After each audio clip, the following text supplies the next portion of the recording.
Saudara-saudari yang dikasihi Tuhan Yesus Kristus, dimanapun kita berada, kiranya penyertaan Tuhan tetap ada dan selalu menyertai kita di mana dan kapanpun itu.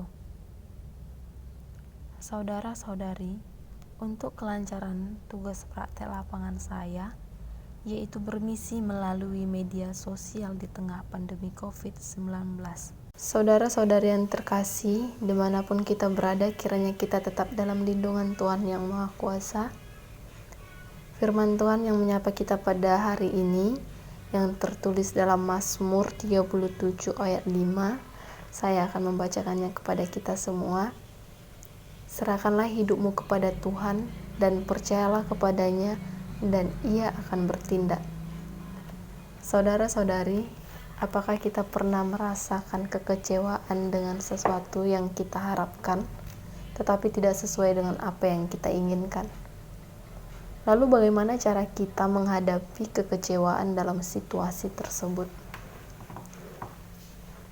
Kerap kita menganggap bahwa Tuhan tidak bertindak atas diri kita.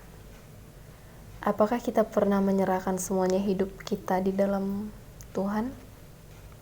Apakah kita pernah bertanya kepada Allah dengan apa yang pertama-tama harus kita lakukan dalam hidup kita?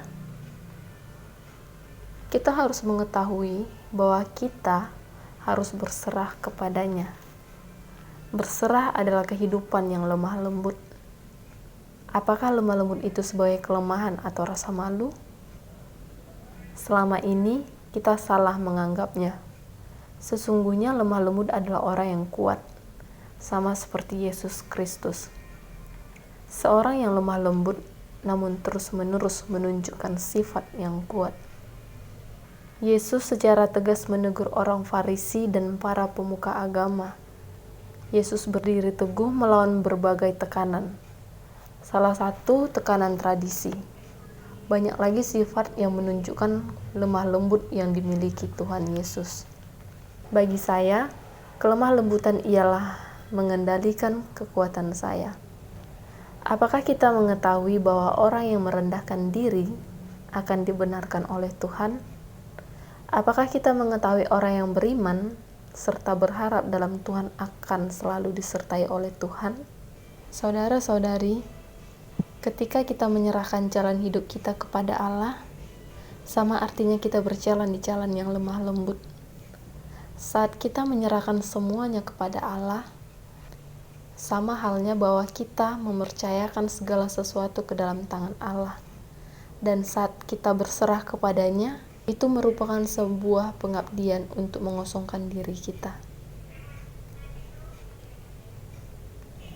Hidup yang dipenuhi oleh Roh Kudus dapat menerima warisan Allah. Saat kita menginginkan warisan Allah, maka kita mencari kerajaannya. Ketika kita mengosongkan kehidupan kita dengan merendahkannya di bawah kendali Allah, Roh-Nya akan tertuang ke dalam kehidupan kita, sehingga kita menjadi saluran berkat-Nya. Sehingga kebaikan Allah pun menyebar di sekitar kita melalui diri kita. Kekosongan adalah sebuah prasyarat yang untuk diisi. Ketika diri saya yang lama berlalu dan Kristus hidup di dalam saya. Kekuatan sebenarnya dari Roh Kudus, dan melalui kekuatan ini, jiwa-jiwa yang mati akan hidup dan mengenal Allah akan menyebar.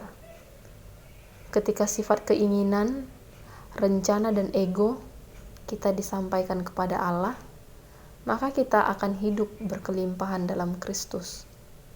Kita harus tahu bahwa Allah itu ajaib. Kita harus tahu bahwa Allah itu ajaib di dalam kehidupan kita. Setelah kita meletakkan dan mempercayakan semua hanya kepada Allah. Amin.